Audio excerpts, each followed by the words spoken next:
उद्यापासून नागपूरमध्ये हिवाळी अधिवेशन सुरू होत आहे। तर हिवाळी अधिवेशनाच्या पार्श्वभूमीवर आज सरकारचा चहापानाचा कार्यक्रम आहे। चहापान कार्यक्रमानंतर मुख्यमंत्र्यांची पत्रकार परिषद सुद्धा असणार आहे।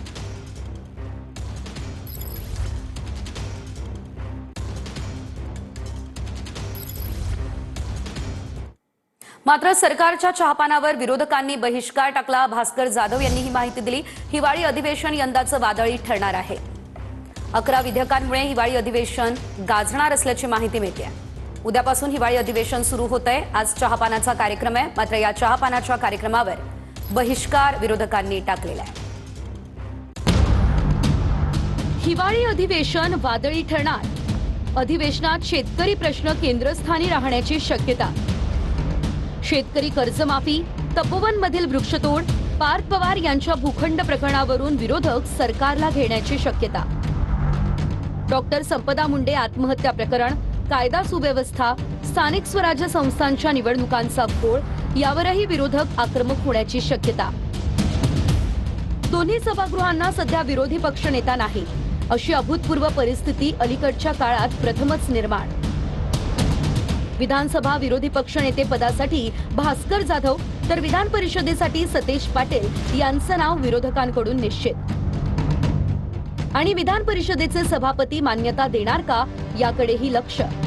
शेतकरी कर्जमाफीसाठी 30 जूनची मुदत जाहीर, पण या निर्णयावर विरोधक समाधानी नाहीत। नैसर्गिक आपत्तीमुळे नुकसान झालेल्या शेतकऱ्यांना मदत मिळण्यास झालेल्या विलंबावरून विरोधक सरकारला जाब विचारणार। हिवाळी अधिवेशन सुरू होणार आहे। मात्र रवी भवन परिसरातील एकही बंगला यावेळेस विरोधी पक्षाला देण्यात आलेला नाही। दोन्ही सभागृहांना विरोधी पक्षनेते नसल्यानं बंगला दिला नसल्याची माहिती आहे। विरोधी पक्षातील नेत्यांना रवी भवनामध्ये एकही बंगला देण्यात आलेला नाहीये। विरोधी पक्षनेता नसल्यानं खरं तर हा बंगला देण्यात आला नसल्याचं कळतंय।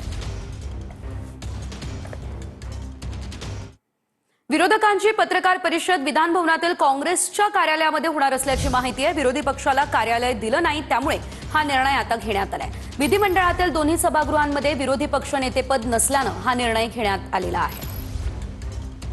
विरोधी पक्षाचे जे दोनही बंगले आहेत, विधान परिषद आणि विधानसभेचे, एक प्रदेशाध्यक्षांना त्यांनी दिला आणि दुसरा बंगला मंगलप्रभात लोंढा मंत्री आहेत त्यांना दिल्याची माहिती आहे। आम्ही सर्वांनी म्हणून मागितल्यानंतर जर ते होत नसेल तर दुर्दैव आहे। ठीक आहे, आम्ही रस्त्यावर प्रेस घेऊ, काय फरक पडणार नाही।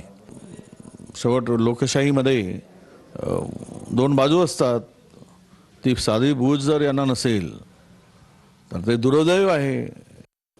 हे पहिल्यांदा होते आहे महाराष्ट्रामध्ये। आम्ही तर अत्यंत कमी संख्या असताना सुद्धा विरोधी पक्षनेतेपद दिलेलं आहे त्यांना। लोकशाहीमध्ये असलेला विरोधक हा काही सरकारचा विरोधक नसतो, सरकारच्या धोरणाचा विरोधक असतो आणि सत्ताधाऱ्यावर थोडा अंकुश ठेवण्याचं काम विरोधी पक्षनेता करत असतो आणि त्या लोकांना नजरेपुढे ठेवूनच काम व्हावं, यावर अंकुश राहावं सत्ताधाऱ्यावर, यासाठी विरोधी पक्ष आहे। ठीक आहे, जर नाही तर आम्ही आहे त्या परिस्थितीत जनतेचे प्रश्न मांडू।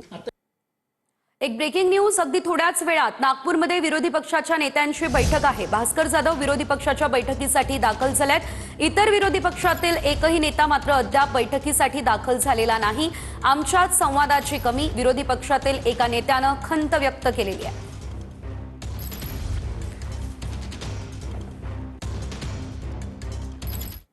सभापती राम शिंदे आणि उपसभापती नीलम गोरे यांच्याकडून हिवाळी अधिवेशनाच्या तयारीचा आढावा घेण्यात आलेला आहे। नागपूरमध्ये उद्यापासून हिवाळी अधिवेशन सुरू होत आहे।